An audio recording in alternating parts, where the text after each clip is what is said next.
the green sedan was parked at the top of the beach, its engine running, puffs of black smoke belching from its exhaust. A scoreline, angry enough to have been done by a key, stretched in a wavering, drunken curve from under the car's left wing mirror to just above the rear wheel rim.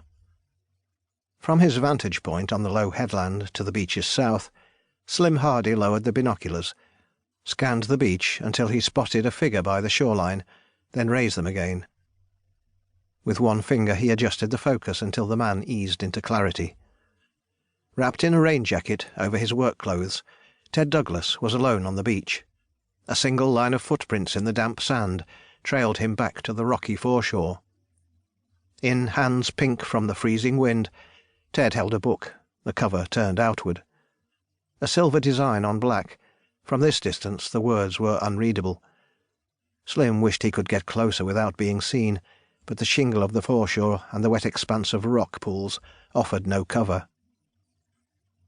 As grey-blue waves churned and toiled, Ted lifted a hand, and a faint cry was just audible over the wind howling around the base of the towering northern cliff. "What are you really doing?"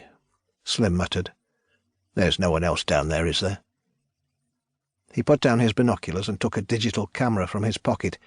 He took one snap of the car and one of Ted. 5 weeks in a row Slim had captured the same pair of photographs. He was yet to say anything to Emma Douglas, Ted's wife, because even though she was beginning to push for results, as yet there was nothing to tell. Sometimes he wished Ted would put the book away, pull out a fishing rod and be done with it.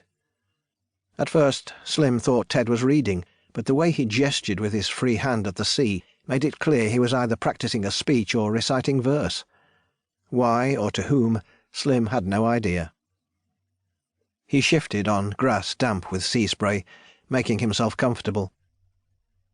There was nothing much to do now but see what Ted did next, to see if today he did the same as he had on the previous 4 Fridays. Walk back up the beach, brush the sand from his clothes and shoes, climb into his car and head for home.